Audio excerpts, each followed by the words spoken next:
हरे कृष्णा कृष्णा कृष्णा हरे हरे, हरे राम राम राम हरे हरे। आज हम सभी लोग यहाँ एकत्रित हुए हैं श्री चैतन्य महाप्रभु के आविर्भाव तिथि इसके उपलक्ष्य में इस महोत्सव को मनाने के लिए। इस्कॉन यानी कि अंतर्राष्ट्रीय कृष्ण भावनामृत संघ सामान्य रूप से हरे कृष्ण आंदोलन के रूप से जाना जाता है और भक्तों को जो इस हरे कृष्ण आंदोलन में के जो भक्तगण हैं उनको हरे कृष्ण भक्त के नाम से जाना जाता है। तो ये जो हरे कृष्ण महामंत्र है, आप जब भी इस्कॉन मंदिर में आएंगे तो ये हरे कृष्ण महामंत्र मुख्य रूप से आपको सुनने को मिलेगा। आप भक्तों को देखेंगे तो जपमाला यही वो हरे कृष्ण महामंत्र करते हुए आपको दिखाई देंगे। तो ये हरे कृष्ण महामंत्र को जो वर्तमान समय में पूरे विश्व में प्रसारित किए वो हैं श्री चैतन्य महाप्रभु। आज से लगभग 500 वर्ष पूर्व श्री चैतन्य महाप्रभु बंगाल में, अभी पश्चिम बंगाल वेस्ट बंगाल जो राज्य है उसमें नवदीप धाम, नवदीप डिस्ट्रिक्ट भी है और वहाँ पर एक जगह है मायापुर, ये इको है, इसमें इको शुड भी इको कम की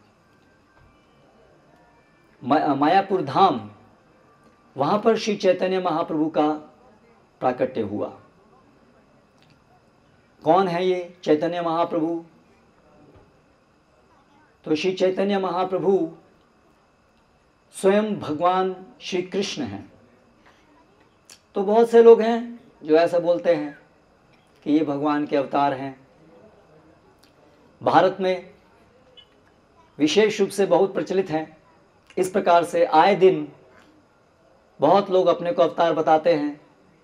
तो क्या ये चैतन्य महाप्रभु भी ऐसे ही एक उद्घोषित अवतार हैं?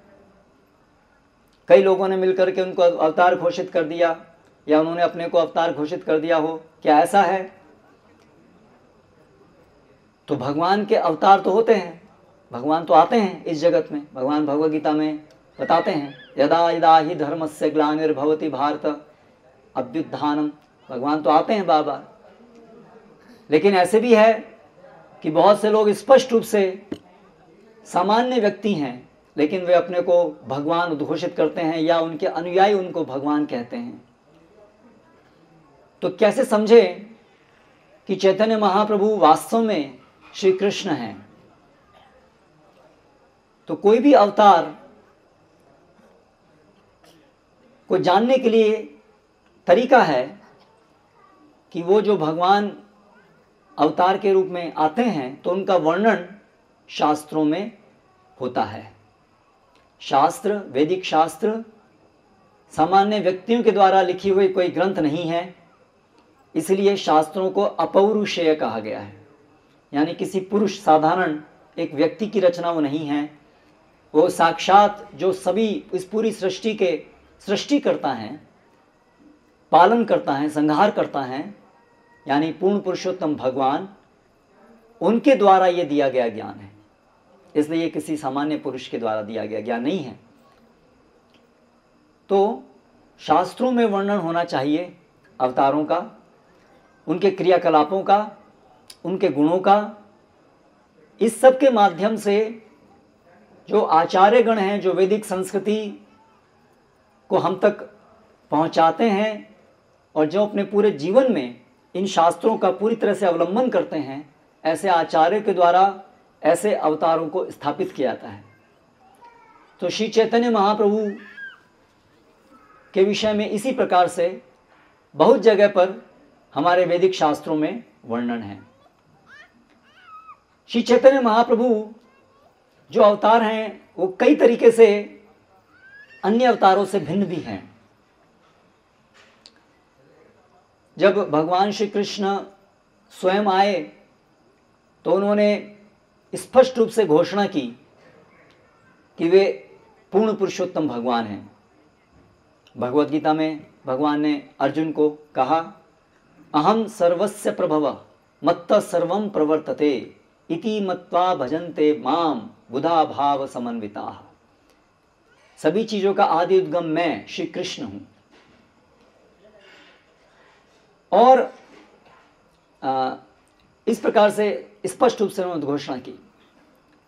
लेकिन श्री चैतन्य महाप्रभु के रूप में जब भगवान कृष्ण आते हैं तो वो इस प्रकार से स्वयं उद्घोषणा नहीं करते हैं। वो छिन्न अवतार के रूप में जाने जाते हैं, यानी छुपे हुए अवतार के रूप में शास्त्रों के द्वारा। इसलिए भगवान को त्रियुगी भी कहा गया है।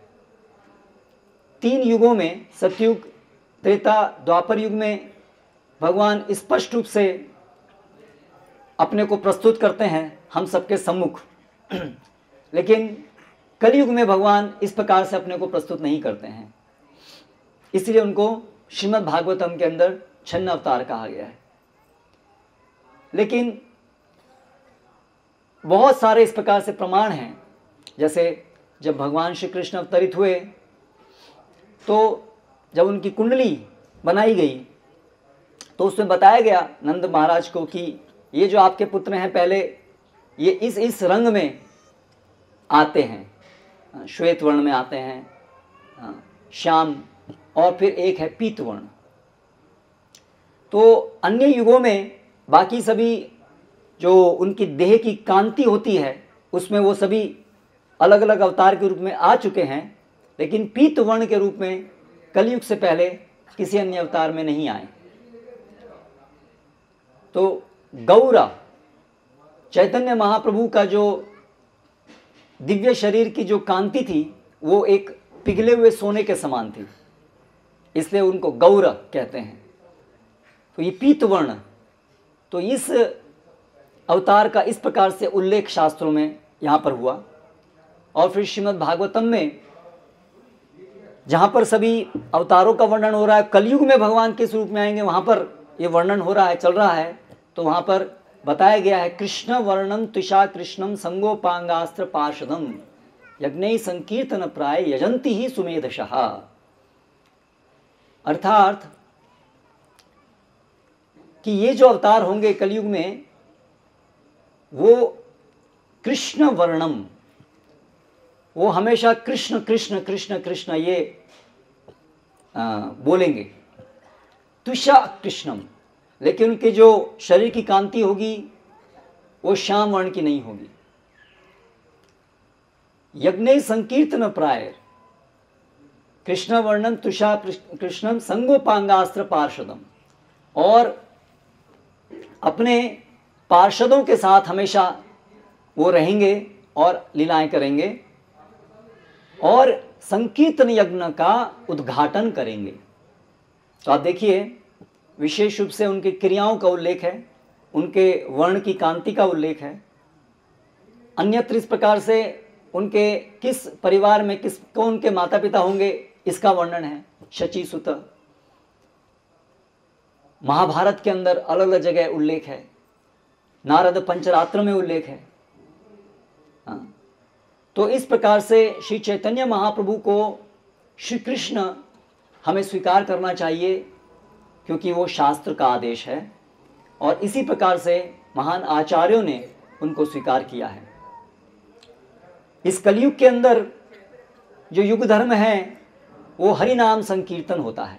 ये शास्त्रों में अलग अलग जगह पर बताया गया। कृत्यत ध्यायतो विष्णु, जो सतयुग है उसमें पूर्ण पुरुषोत्तम भगवान की आराधना ध्यान योग से होती है।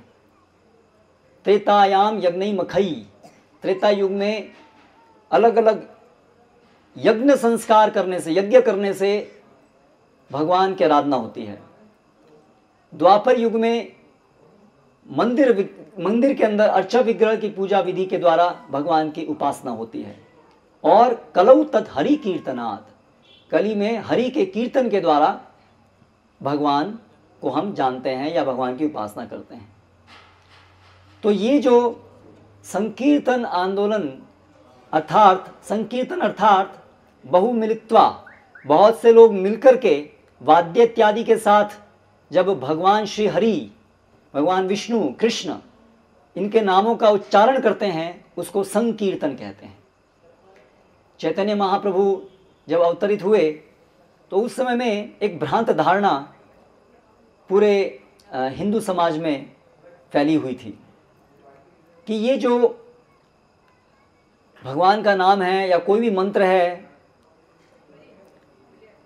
उसको मन में बोलना है, बाहर नहीं उच्चारण करना है।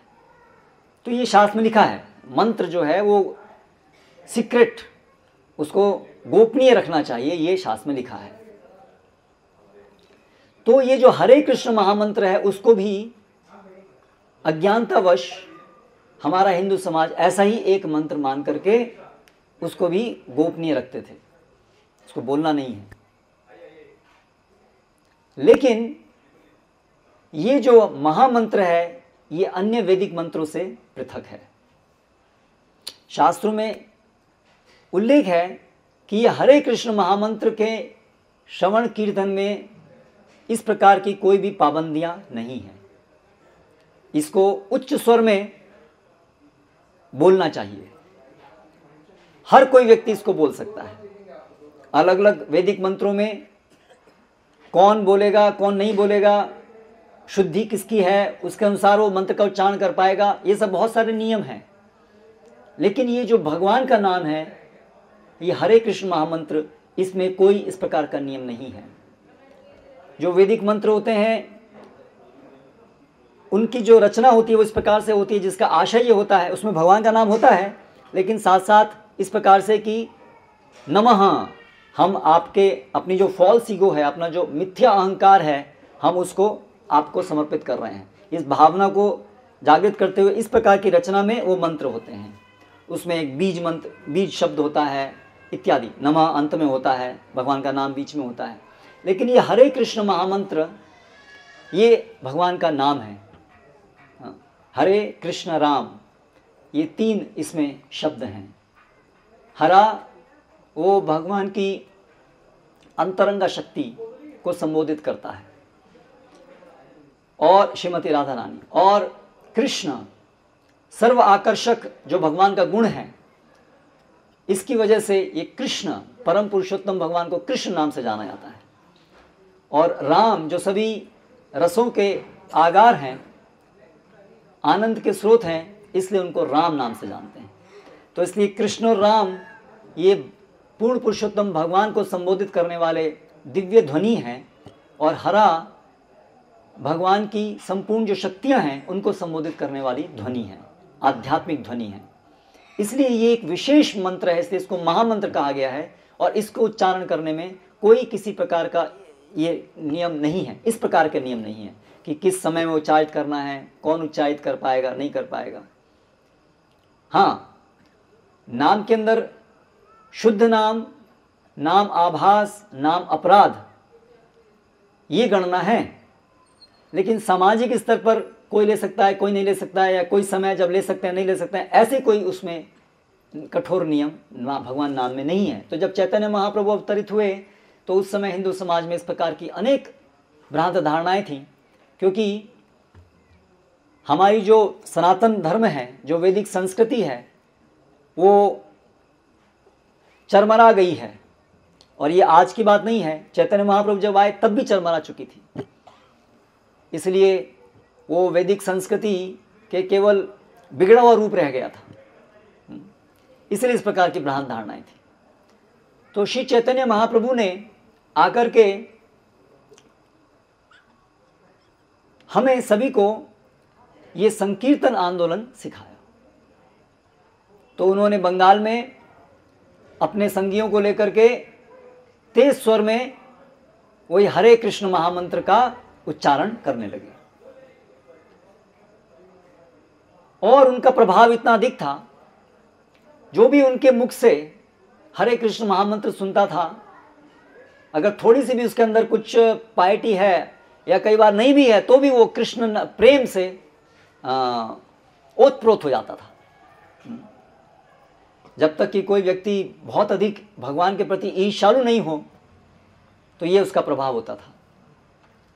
तो इस प्रकार से बहुत से लोग बंगाल में श्री चैतन्य महाप्रभु के साथ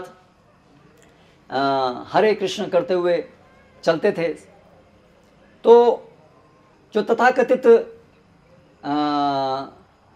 ब्राह्मण, जो अपने को जाति से ब्राह्मण मानते थे, तो उन लोगों ने विरोध करना शुरू किया कि ये निमाय, उनका पहले नाम बचपन में निमाय था, ये निमाय जो है हमारे सारे हिंदू धर्म का नाश कर रहा है, खुलेआम होकर के भगवान का नाम लेता है, ये कौन सा धर्म है, कहाँ सिखाया।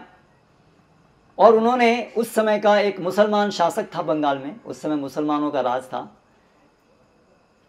तो उनको जाकर के उन्होंने शिकायत की कि ये जो निमाय है ये हमारे सारे हिंदू धर्म का नाश कर रहा है, इसको रोको।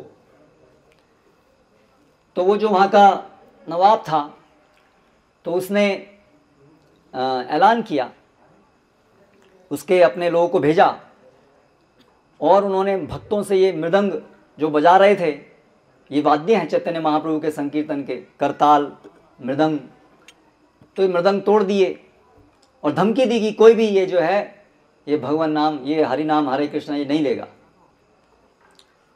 तो ये सब लोग वो सब मृदंग तोड़ करके वापस काजी के पास आए, हुसैन शाह के नवाब के पास आए, तो बताया कि ऐसे ऐसे हुआ, हम लोगों ने वो कीर्तन कर रहे थे, हमने उसको बंद करा दिया, उनके मृदंग तोड़ दिया, है ना। तो वो जो काजी था तो उसने पूछा क्या क्या हुआ, ठीक है तुमने उनका कीर्तन तो बंद कराया, लेकिन तुम्हारे मुंह से अभी ये हरि नाम, हरि हरि हरि हरि हरि ये बंद नहीं हो रहा है, तुम बोले जा रहे हो, इसका ये क्या हुआ है।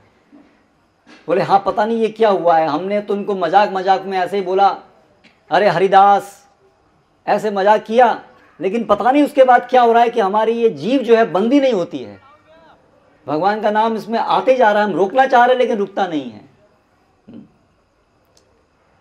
तो जैसे एक छूत की बीमारी होती है, तो ऐसे चैतन्य महाप्रभु के साथ में जो आता था उसको ये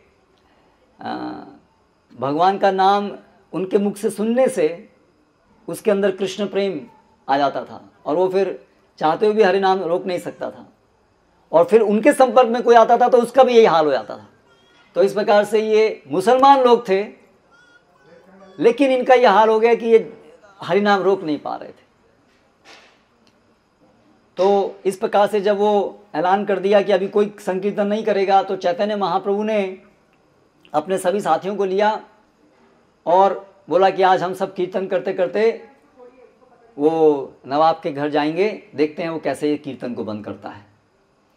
तो इस प्रकार से हजारों की संख्या में लोग उनके साथ हो लिए, और काजी जो है वो तो जब सब लोग आ गए तो डर के मारे अपने घर के अंदर बंद करके ऊपर चला गया कि क्या होगा अभी।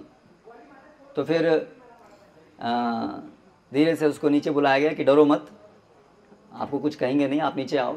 तो फिर चैतन्य महाप्रभु ने उस मुसलमान शासक के साथ में वार्तालाप किया। हाँ,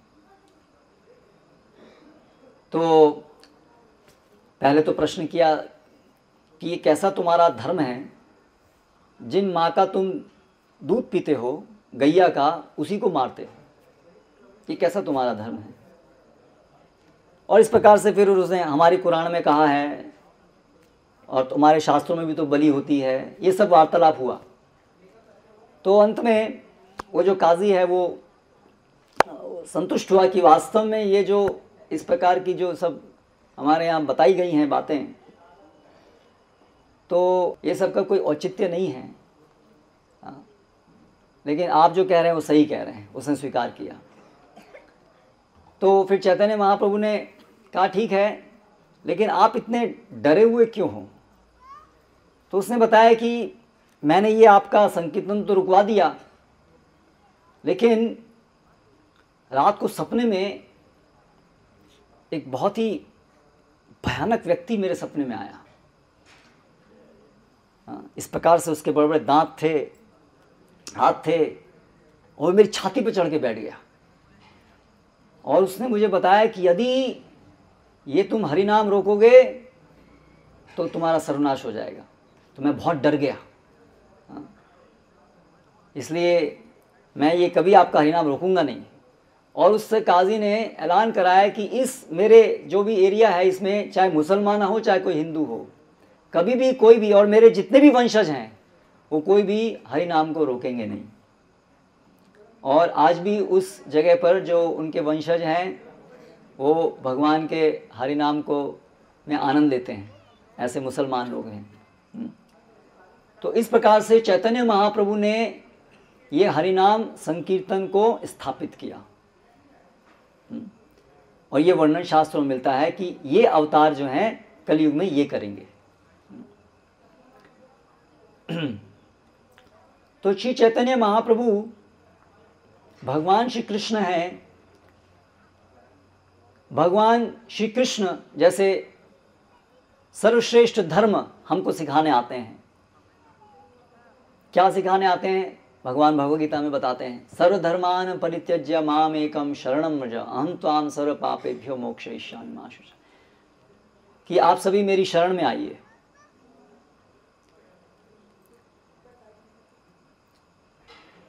तो भगवान श्री कृष्ण हमको शरणागत होना सिखाते हैं। और केवल इतना ही नहीं, बल्कि भगवान श्री कृष्ण अपनी सभी पार्षदों के साथ आते हैं।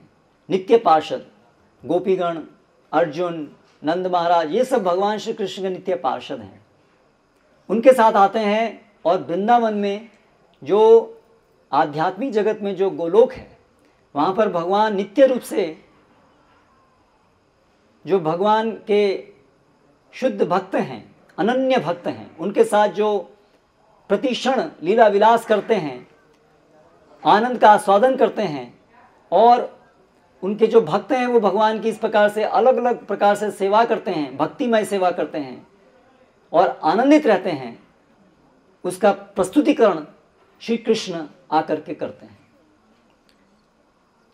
उसी प्रकार श्री चैतन्य महाप्रभु के रूप में भगवान एक भक्त के रूप में आकर के हम सभी को हाथ पकड़ करके कैसे भक्ति करनी है, कैसे हम भगवत धाम जा सकते हैं, ऐसा हमको हाथ पकड़ कर ले जाने के लिए श्री कृष्ण चैतन्य महाप्रभु के रूप में भक्त के रूप में आते हैं। जैसे कोई अगर विद्यार्थी है, बहुत मूर्ख होता है, समझता नहीं आसानी से, शिक्षक सिखा रहा है अ आ ई कैसे लिखना है, वो लिख नहीं पा रहा है, तो शिक्षक उसका हाथ अपने हाथ में पकड़ करके उसको लिखना सिखाता है। तो उसी प्रकार से कलयुग के अंदर हम सभी की ऐसी स्थिति है। मंद सुमंद मतयो मंद भाग्य ही उपाद्रता। भागवतम में जिस प्रकार से वर्णन है कलयुग का, कलेर दोष निधे राजन, ये दोषों का सागर है और इसमें सभी मंद दुर्भाग्यशाली हैं, किसी की आध्यात्मिक प्रगति करने में कोई रुचि नहीं है और बहुत सारे भ्रांत विचार से प्रभावित रहते हैं और मन हमेशा से उद्विग्न रहते हैं। ये लक्षण बताए गए हैं भागवतम में कलयुग के। तो ऐसे इस कलयुग में भगवान के जो संदेश है, भगवद गीता को भी समझने की शक्ति हमारे अंदर नहीं है, शरणागत होने का भी हमारे अंदर ना तो इच्छा है, ना तो समझ है, ना तो उस प्रकार के हमें समझाने वाले भी हैं। तो इसलिए चैतन्य महाप्रभु के रूप में भगवान श्री कृष्ण ये शरणागति कैसे करनी खुद करके सिखाते हैं। तो इस प्रकार से श्री चैतन्य महाप्रभु महावदान्याय अवतार उनको कहा गया है। तो क्या सिखाते हैं चैतन्य महाप्रभु? तो उनकी शिक्षाएं हैं, उसका सार इस प्रकार से है। एक तो है वो बताते हैं कि प्रेम पुमार्थ महान, मनुष्य जीवन में जो प्रापणीय गंतव्य है उसमें सर्वश्रेष्ठ गंतव्य है कृष्ण प्रेम। सामान्य रूप से शास्त्रों में धर्म, अर्थ, काम और मोक्ष, ये 4 लक्ष्य बताए गए हैं मनुष्यों के लिए। सामान्य धर्म पालन करना, उससे अर्थ की प्राप्ति करना, अर्थ की प्राप्ति होने पर भौतिक इच्छाओं को पूर्ण करना, और जब भौतिक इच्छाओं को पूर्ण करके हम हताश हो जाएं, तब उसके बाद मोक्ष की कामना करना, यानी जन्म मृत्यु के चक्र से हमेशा के लिए निकल जाने की इच्छा करना और उसके लिए प्रयास करना। ये 4 पुरुषार्थ सामान्य रूप से शास्त्रों के द्वारा स्थापित हैं और सब लोग मानते हैं। लेकिन शास्त्रों में जो गुह्य अर्थ है, जिसमें कृष्ण प्रेम ये परम पुरुषार्थ है, ये सामान्य लोग नहीं जान पाते हैं।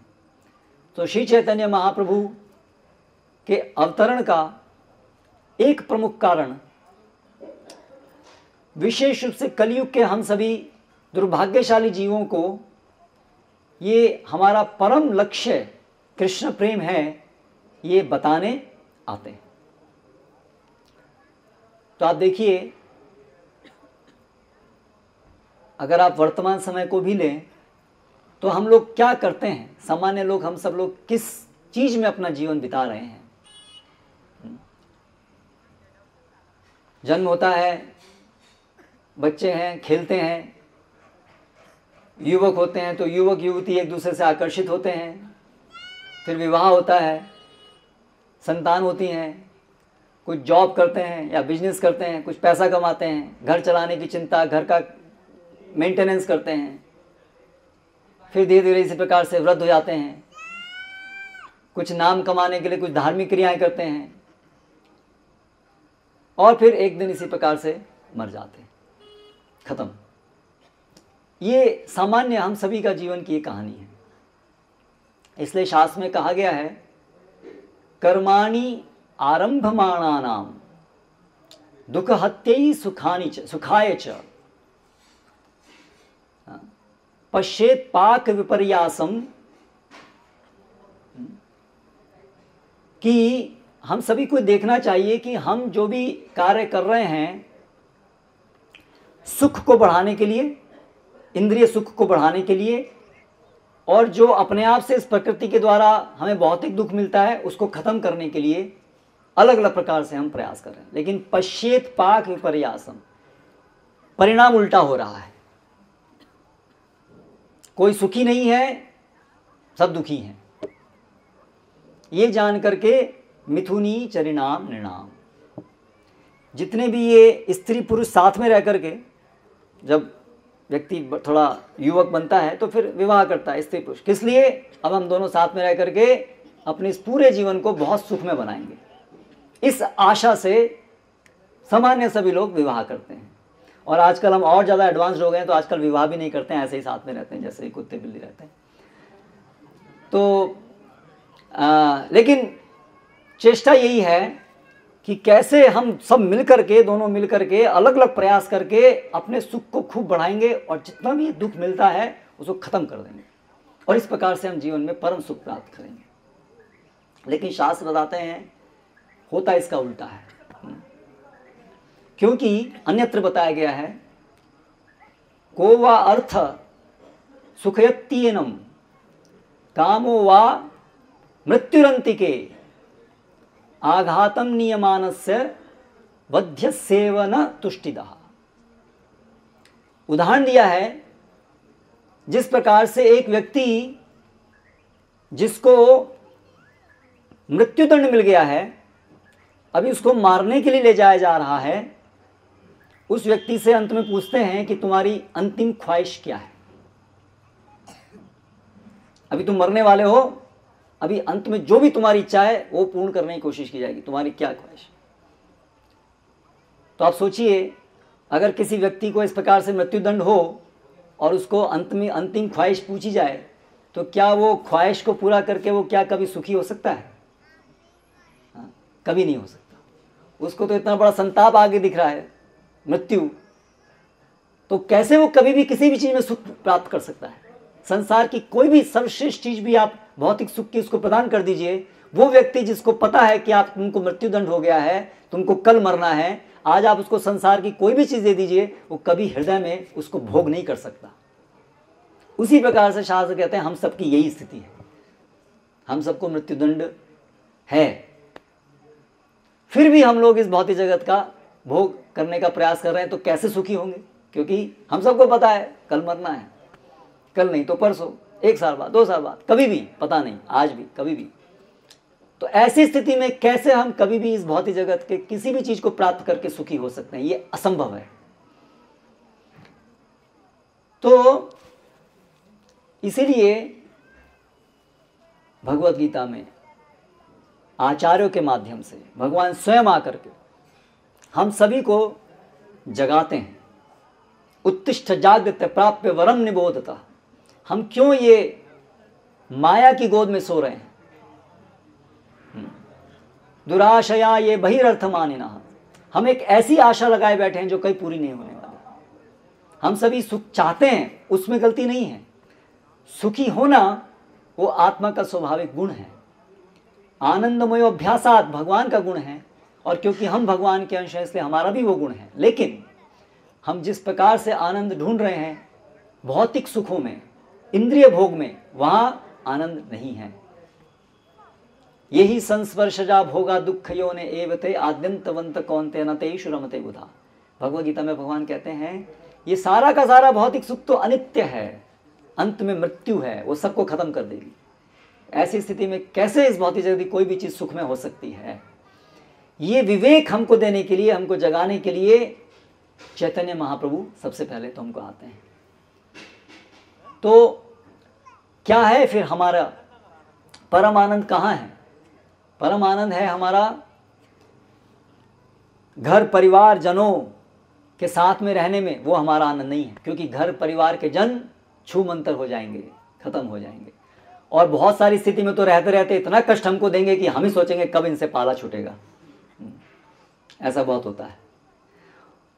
और अंत में अगर बहुत आपको लगाव है तो भी जितना जिससे जितना लगाव होगा वो आपके उतना ही अधिक कष्ट दे के जाएगा जब आपसे अलग होगा, और अलग तो होगा ही निश्चित। अगर आपको अपनी धन संपत्ति से सुख की अभिलाषा है तो शास्त्रों में बताया है, और ये कॉमन सेंस है, धन संपत्ति संचय करने में कष्ट है, धन संपत्ति प्राप्त करने में कष्ट है, प्राप्त हो गया तो उसको संचय करने में कष्ट है, और एक दिन तो जाएगी ही जाएगी। डिमोनेटाइजेशन होगा, या तो जीएसटी लगेगा, या तो कुछ और लगेगा, चोर डकैत आएंगे, वकील, डॉक्टर, और नहीं तो आपके खुद घर के संबंधी एक दिन आपसे वो लेके चले जाएंगे। तो जब जाएगा तो आपको दुख होगा, तो वो भी मूर्खता है। समाज में लोगों का एक बहुत बड़ा सुख का साधन होता है प्रतिष्ठा, मान सम्मान। कितने लोग हमारा मान सम्मान करते हैं, हमारा गुणगान करते हैं। वो गुणगान तब तक करते हैं जब तक उनका कुछ हेतु सिद्ध होता है आपके द्वारा। आप देखिए पॉलिटिशियन होते हैं, अपनी जब पोस्ट में होते हैं तो कितने लोग उनके आगे पीछे घूमते हैं, और जहां इलेक्शन में हारे उनकी फिर क्या गति होती है। गवर्नमेंट ऑफिसर होते हैं, जब तक पदवी में रहते हैं बड़ी उनकी सब सल्यूट करते हैं, लेकिन जब रिटायर होते हैं तो उसके बाद उनको चपरासी भी नहीं पूछता है। तो ये प्रतिष्ठा आशा, ये भी परम मूर्ख अभिलाषा है। जैसे छोटे बच्चे होते हैं, बड़े अभिमानी होते हैं, चाहते हैं कि सब लोग हमारे पर ही ध्यान दें, माता पिता का 24 घंटे हमारे ऊपर ध्यान रहे, हर चीज़ हमारे लिए हो, जो हम मांगे वही होना चाहिए। ऐसे बड़ा अभिमानी होते हैं। हम सब लोग आयु में बड़े हो गए हैं, लेकिन हैं बच्चे ही ज़्यादातर चेतना की दृष्टि से। वही खेल खेल रहे हैं, प्लास्टिक की जगह लोहे से और सीमेंट से खेल रहे हैं। वही गुड्डे गुड़िया के संबंध की जगह गुड्डे गुड़िया का वो संबंध कुछ घंटों तक चलता है, तो यहाँ ये शरीर का संबंध कुछ सालों तक चलता है। लेकिन घूम फिर के बात वही है, अनित्य संसार, जीवन अनित्य जानव हसार। ये जीवन अनित्य है, और इसमें नानाविध दुख, बहुत प्रकार के दुख हैं। अनित्य है और बहुत प्रकार के दुख हैं। तो श्री चैतन्य महाप्रभु हम सभी को ये याद दिलाने आए हैं कि आपका जीवन का उद्देश्य है कृष्ण प्रेम। वास्तव में हम शरीर नहीं हैं, हम डॉक्टर इंजीनियर नहीं हैं, हम बिजनेसमैन नहीं हैं, हम इस जगत के वासी नहीं हैं। Somebody's mobile, you wanted to charge something? तो हम इस जगत के वासी नहीं हैं। ये चेतना हमारे अंदर इतनी गहरी घुस गई है कि हम इस जगत के वासी हैं। इस जगत से हमारा नित्य संबंध है। ये शरीर यही हम हैं, शरीर का सुख ही हमारा सुख है। नहीं, हमें इस जगत से कोई लेना देना नहीं। हम शरीर ही नहीं है तो फिर इस जगत का संबंध हमारे साथ क्या है? कोई नित्य संबंध नहीं है। हाँ, ये जगत कृष्ण की एक शक्ति है, इसलिए हम कृष्णदास हैं और इसलिए जो भी भगवान हमको दिए हैं इस जगत के अंदर, हम यहाँ पर भी आ गए हैं भगवान को भूल करके, तो जो भी संपत्ति, जो भी कुछ हमारे पास है उसको भगवान की सेवा में लगा दें, वो वास्तविक संबंध है, क्योंकि हर चीज़ भगवान की संपत्ति। बाकी हमारे अपने इंद्रिय भोग के लगाना वो मूर्खता है। तो इस जगत से इस प्रकार से हमारा संबंध भोग का नहीं है। हम इस जगत के भोक्ता नहीं हैं, हम भोक्ता ही नहीं हैं, हम कृष्ण सेवक हैं। हमारा वास्तविक आनंद कृष्ण की सेवा करने में है, ना कि कृष्ण से स्वतंत्र होकर के किसी भी चीज का भोग करने में है। ये महत्वपूर्ण शिक्षा देने के लिए श्री चैतन्य महाप्रभु आते हैं। फिर ये जो कृष्ण प्रेम है, इसको किस प्रकार से प्राप्त किया जाए? तो चैतन्य महाप्रभु ने कलयुग के लिए बहुत सुलभ विधि बताई है। बताइए मतलब शास्त्रों में है, ऐसा नहीं कि चैतन्य महाप्रभु ने कोई ऐसी चीज बताई जो शास्त्रों में नहीं है, लेकिन भगवान या आचार्य आते हैं जो शास्त्रों में अलग अलग समय के लिए जो बातें हैं उसको हमारे सामने उजागर करते हैं, क्योंकि समय के चलते चलते बार बार शास्त्र की शिक्षाएं ढक जाती हैं। इसलिए चैतन्य महाप्रभु विशेष रूप से कलयुग के अंदर हरि नाम के द्वारा अपराध रहित होकर के, निरपराध होकर के भगवान के नाम का उच्चारण करने से हम तुरंत कृष्ण प्रेम प्राप्त कर सकते हैं। ये सरलतम विधि है और महानतम विधि है कृष्ण प्रेम प्राप्त करने की, जो हमारे सभी के जीवन का लक्ष्य है। कृष्ण प्रेम, भगवान के साथ हमारा एक शाश्वत संबंध है, सखा के रूप में, दास के रूप में, सखा के रूप में, या तो वात्सल्य भाव में या माधुर्य भाव में हमारा एक निजी संबंध है। जैसा वर्तमान समय में हमारे परिवारजनों के साथ हमारा एक व्यक्तिगत संबंध होता है, वो संबंध सब भगवान के साथ जो हमारे संबंध है उसी का बिगड़ा हुआ रूप है। हम सभी का भगवान के साथ ऐसा एक बहुत बहुत घनिष्ठ संबंध है। इस भौतिक जगत में तो ऐसा घनिष्ठ संबंध संभव ही नहीं है, क्योंकि हम सब अपूर्ण हैं, वो संबंध अपूर्ण रहते हैं। लेकिन उनकी पूर्णता, उन सभी संबंधों की पूर्णता कृष्ण के साथ हमारे संबंध में है। तो श्री चैतन्य महाप्रभु इस प्रकार से कृष्ण प्रेम, भगवान के नामों का अपराध रहित होकर के उच्चारण करने से ये हमारा जो संबंध जो हम अनगिनत समय से भूल गए हैं, वो हमारे को आसानी से याद आ जाएगा और उसमें हम दोबारा से स्थित हो जाएंगे। और जिसमें स्थित होने के बाद यहीं पर इसी भौतिक जगत में हम भगवान के साथ अपना संबंध को अनुभव कर पाएंगे। हाँ, और ये देह त्यागने के बाद फिर कंटिन्यू होगा वही भगवान के साथ हमारा, क्योंकि संबंध शाश्वत है, वो एक बार प्राप्त होने पर फिर वो कभी खत्म नहीं होगा। तो इतना महान अवसर हमारे पास उपलब्ध है। अभी चैतन्य महाप्रभु कुछ समय, केवल 500 वर्ष पूर्व जाके गए हैं, उनका ये आंदोलन अभी भी चल रहा है। और कुछ समय जाने के बाद में शास्त्रों में वर्णन है 10,000 साल चैतन्य महाप्रभु के आने के बाद ये हरिनाम संकीर्तन आंदोलन रहेगा, और उसके बाद कलयुग के घोर लक्षण प्रस्तुत होंगे। और फिर कलयुग के अंत में तो कली अवतार, कल्कि अवतार के रूप में भगवान आएंगे और सबका, लगभग सभी का संहार करें, क्योंकि सभी दुष्ट लोग ही केवल रह जाएंगे। तो ये महान अवसर वर्तमान समय में हम सबके सामने है कि हम चैतन्य महाप्रभु के इस आंदोलन में, जिसमें कि कृष्ण प्रेम उपलब्ध है, अगर हम निरपराध होकर के नाम लें, वो हम सब कर सकते हैं। तो भगवान का नाम लेने में, जैसे मैंने आपसे पहले कहा, उसमें गुण का विचार है। समय, कौन व्यक्ति है, इसका विचार नहीं है, लेकिन किस चेतना में नाम लिया जाए, किस समझ के साथ लिया जाए, उससे उसके 3 प्रकार के स्तर पे हम भगवान का नाम ले सकते हैं। शुद्ध नाम, नाम की परछाई यानी कि नामाभास, और अपराध युक्त होकर के नाम। तो हम सभी के अंदर क्योंकि भोग वासनाएं हैं, इसलिए अलग अलग प्रकार की भ्रांत धारणाएं हमारे चेतना में, हमारे मस्तिष्क में घुसी हुई हैं। हम कौन हैं इसको लेकर के, भगवान कौन है इसको लेकर के, देवी देवता और भगवान की क्या स्थिति है इसको लेकर के, हमारा इस भौतिक जगत के साथ क्या संबंध है, ऐसे सब चीज़ को लेकर के हमारे अंदर बहुत सारी भ्रांत धारणाएं हैं, जिन भ्रांत धारणाओं के कारण हम नाम लेते हैं तो भी अपराध युक्त होकर के लेते हैं, शुद्ध नाम नहीं ले पाते हैं। इसलिए चैतन्य महाप्रभु हमें आए और सिखाए शुद्ध रूप में नाम लेना।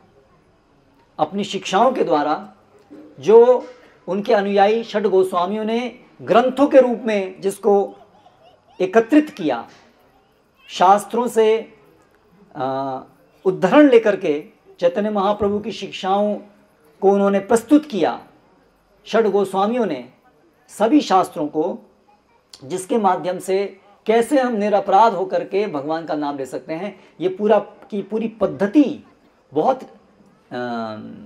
विस्तार से और सरल तरीके से अलग अलग ग्रंथों की रचना करके उन्होंने बताई। जैसे कि श्री चैतन्य महाप्रभु ने आदेश दिया अपने एक महान गोस्वामी शिष्य रूप गोस्वामी को कि आप ये जो भक्ति का मार्ग है इसकी पद्धति का उल्लेख कीजिए। और उन्होंने भक्ति रसामृत सिंधु पुस्तक में चैतन्य महाप्रभु की शिक्षाएं जो शास्त्र के अनुसार अलग अलग उद्धरण दे करके उन्होंने हमें बताई हैं। आदौ गुरुपाद आश्रय, एक आध्यात्मिक गुरु की शरण लेने से प्रारंभ होती है ये विधि। आध्यात्मिक गुरु कौन है, उनके लक्षण क्या हैं, फिर श्रवण, पहले श्रवण विधि क्या है, कीर्तनम क्या है, कैसा श्रवण, किसका श्रवण, ये सब विषय बड़े विस्तार से उन्होंने ये पुस्तकों में संकलित किए हैं। तो ये चैतन्य महाप्रभु का विशेष प्राधान्य हम सभी के लिए है। उन्होंने हमको हमारा गंतव्य सिखाया है, कृष्ण प्रेम, और उस गंतव्य पे जाने का ये एकमात्र सरल उपाय बताया है। शुद्ध भगवान नाम, और शुद्ध भगवान नाम लेने के लिए क्या पद्धति है उसका मार्ग हमको पूरा बताया है। ये मार्ग हम सभी कलयुग के जीवों के लिए सरल है, संभव है। शास्त्रों में अलग अलग युगों के लिए अलग अलग पद्धतियां हैं आध्यात्मिक प्रगति की। उनसे कृष्ण प्रेम प्राप्त नहीं होता है, लेकिन आध्यात्मिक प्रगति होती है। लेकिन वर्तमान समय में तो हमारे पास वो सब पद्धतियां करने के लिए भी क्षमता नहीं है, तपस्या करने की क्षमता नहीं है। अलग अलग शास्त्रों में डिटेल में विधि विधान जो हैं कर्म मार्ग के अंदर, उनको करने का भी हमारे पास क्षमता नहीं है। तो हमारा उद्धार कैसे होगा फिर कलयुग के जीवों का? ये विचार करते हुए चैतन्य महाप्रभु खुद आकर के हरि नाम के द्वारा कैसे हम सभी का उद्धार संभव है ये बताने आते हैं। इसलिए वो महावदान्याय अवतार हैं। और इस शुद्ध रूप से महामंत्र भगवान के नाम को लेने से अनर्पित चरिम चिरात करुणयावतीर्ण कलऊ, भगवान चैतन्य महाप्रभु वो स्तर तक हमको ले जाते हैं जिसमें हमारा भगवान के साथ एक व्यक्तिगत संबंध स्थापित होता है। केवल भगवान महान है, भगवान बड़े ऐश्वर्य युक्त हैं, भगवान सबके आदि हैं, ये भी भगवान की जानकारी है, लेकिन ये ऐश्वर्य से युक्त ज्ञान है। इससे भी आगे की स्थिति है जिसमें हम भगवान के साथ व्यक्तिगत संबंध स्थापित कर पाएं, सेवा कर पाएं। वो स्तर तक हमको ले जाने के लिए श्री चैतन्य महाप्रभु अवतरित होते हैं। तो ये जो अंतर्राष्ट्रीय कृष्ण भावनामृत संघ है, ये चैतन्य महाप्रभु की परंपरा को आगे ले जाने वाला है। और श्रील प्रभुपाद, ऐसी भक्तिवेदांत स्वामी प्रभुपाद जिन्होंने इस संस्था की स्थापना की, वो श्री चैतन्य महाप्रभु की परंपरा में आने वाले एक महान आचार्य हैं, जिन्होंने चैतन्य महाप्रभु के संदेश को भारत भूमि के बाहर ले गए। चैतन्य महाप्रभु ने भविष्यवाणी की थी, भारत भूमि ते मनुष्य जन्म होइलो चार, जन्म सार्थक करी करो परोपकार, कि भारत भूमि में जो भी जन्म लें उनका ये कार्य है कि वो सभी जगह भगवान नाम का प्रचार करें। और उन्होंने उद्घोषणा की, पृथ्वी ते आछ जत नगर आदि ग्राम, सर्वत्र प्रचार हो भी मोर नाम। इस पूरी पृथ्वी पर वर्तमान समय में शुद्ध कृष्ण प्रेम, शुद्ध कृष्ण भक्ति का प्रचार होगा। तो श्रील प्रभुपाद के माध्यम से चैतन्य महाप्रभु की कृपा से आज देश विदेश में ये हरिनाम और हरिनाम को शुद्ध रूप में कैसे लिया जाए उसकी शिक्षा और उसकी पद्धति का प्रचार हो रहा है। तो ये जो इस्कॉन भोपाल है, भोपाल वासियों के लिए इस प्रकार से ये एक अमृत प्रदान करने वाला है। बहुत सारी संस्थाएं हैं, बहुत जगह पर कुछ कीर्तन होता है, कुछ आरतियां होती हैं, लेकिन ये जो संस्था है, ये जो मंदिर है, ये चैतन्य महाप्रभु के द्वारा प्रसारित शुद्ध कृष्ण भक्ति को प्रतिपादित करने के लिए है और शुद्ध कृष्ण नाम के माध्यम से कृष्ण प्रेम प्राप्त करने की विधि को प्रसारित करने के लिए है। जाति पाति कोई विचार के बिना, कोई स्त्री है कि कोई पुरुष है, कोई भारतीय है कि कोई अभारतीय है, कोई पढ़ा लिखा है कि पढ़ा हुआ है, कोई गरीब है कि कोई अमीर है, ऐसी किसी भी कंडीशन के बिना सब लोग आमंत्रित हैं चैतन्य महाप्रभु के इस आंदोलन में भाग लेने के लिए। केवल एक ही मूल्य है श्री चैतन्य महाप्रभु के दिए गए मार्ग पर अनुसरण करने के लिए, एक ही मूल्य है, श्रद्धावान जन होए भक्ति अधिकारी। केवल श्रद्धा होनी चाहिए, क्या कि श्री कृष्ण भगवान हैं, हम तुच्छ जीव हैं और उनके दास हैं। और शास्त्रों के द्वारा महान आचार्यों के माध्यम से जो हमें शिक्षाएं प्राप्त होती हैं, उनके माध्यम से यदि हम भगवान को शरणागत होंगे तो हम अपने जीवन को सफल कर सकते हैं। हम भगवत प्रेम, कृष्ण सेवा, शुद्ध कृष्ण सेवा प्राप्त कर सकते हैं, जो हमारे जीवन का परम लक्ष्य है। बस केवल ये श्रद्धा हमारे अंदर आवश्यक है भक्ति में प्रवेश करने के लिए। और फिर भक्तों के संग में चैतन्य महाप्रभु के बताए गए तरीके से श्रवणम, कीर्तनम, स्मरणम, बार बार भक्तों के संग में नियमित रूप से भगवान के नाम का श्रवण, भगवान के संदेश का श्रवण, भगवत गीता, भागवतम, ये करने से धीरे धीरे श्रद्धा का विकास होता है और उत्तर उत्तर प्रगति करते करते हम कृष्ण प्रेम की स्थिति को प्राप्त कर सकते हैं। तो कृपया करके ये जो आंदोलन है इसको गंभीरता से लीजिए। यदि आप अपने जीवन को सफल बनाना चाहते हैं, यदि आप अपने जीवन के प्रति गंभीर हैं, यदि आप अपना पूरा जीवन बच्चों की तरह से खेलने में नहीं बिताना चाहते हैं, सेंटिमेंटल, इमोशनल, भावुक होकर के केवल हाँ हमारी पत्नी, बच्चे, हमारा घर, हमारा परिवार, बैंक बैलेंस, हाँ, ये सब बच्चों का खेल है। यदि आप इससे ऊपर उठ करके गंभीरता से अपने जीवन को लेना चाहते हैं, यदि आप ये समझ रहे हैं मृत्यु सामने खड़ी है, उससे पहले हमें शाश्वत जीवन को प्राप्त करना है, हमारे जो आदि हैं भगवान के साथ संबंध हम जो भूल गए उसको स्थापित करना है। यदि आप अपने जीवन के प्रति गंभीर हैं तो कृपया आप गंभीरता से श्री चैतन्य महाप्रभु के इस आंदोलन में भाग लीजिए। और उसके लिए संपूर्ण मार्गदर्शन श्री प्रभुपाद के द्वारा ये पुस्तकों में दिया गया है जो यहाँ पर प्रदर्शित हैं। तो कृपया नियमित रूप से उन पुस्तकों को पढ़िए। और केवल पुस्तकों को पढ़ने से ही काम नहीं चलेगा, उन पुस्तकों को जो जी रहे हैं ऐसे ये सब भक्त समुदाय के साथ आइए, नियमित रूप से आइए कार्यक्रमों में। ये तो एक फेस्टिवल हम मना रहे हैं आज, लेकिन इसका उद्देश्य है कि यहाँ पर ऐसा हर दिन उत्सव होता है। हर दिन सुबह 4:30 बजे से उत्सव प्रारंभ हो जाता है, मंगला आरती से नाचते हैं भक्त लोग भगवान का नाम लेके हृदय से। उत्सव है, केवल ये हम आज ही नहीं नाच रहे हैं, हम तो हर दिन नाचते हैं। तो ये उत्सव भगवान के ये जो पद्धति है बड़ी सरल है और इसमें हर दिन महोत्सव है। कृष्ण प्रसाद सेवन करना है, भगवान का नाम लेना है, भगवान के बारे में सुनना है। कोई कठिन परिश्रम करने के लिए नहीं कहा गया है। बाकी योग संस्थाएं हैं, बहुत सांस को रोक के रखना है, सिर को नीचे रख के पैर पर खड़ा करके खड़ा हो जाना है, बहुत सारी तपस्या है। नहीं, यहाँ पर तपस्या है नाचना है। ये कितनी सुंदर तपस्या है। और थक जाने पर पेट भर के कृष्ण प्रसाद लेना है। लेकिन फिर भी हम लोग नहीं आना चाहते हैं, इससे बड़ा दुर्भाग्य क्या होगा। तो कृपया आप सभी भोपाल वासी हमारे साथ जुटिए, अपना जीवन सार्थक कीजिए और इस पूरे भोपाल के अंदर ये कृष्ण प्रेम की जो लहर है, चैतन्य महाप्रभु के आंदोलन की लहर को हमको लेके आना है, उसमें हम सब लोग साथ में जुटे हैं। हाँ, क्योंकि जो भी अच्छी हमारे पास चीज़ होती है, सज्जन व्यक्ति उसको बांटना चाहता है। और ये चैतन्य महाप्रभु के आंदोलन की विशेषता है, बांटने से ही ये बढ़ती है। तो इसलिए ये हमारा आप सभी से अनुरोध है कि ये जो आज चैतन्य महाप्रभु का आविर्भाव दिन है, इससे हम प्रेरणा लें कि हम चैतन्य महाप्रभु के आंदोलन को गंभीरता से लेंगे और उनके आंदोलन में जुड़ करके और लोगों को भी इस आंदोलन में जोड़ेंगे। हरे कृष्णा। श्री चैतन्य महाप्रभु आविर्भाव तिथि महोत्सव की जय। श्रील प्रभुपाद की जय।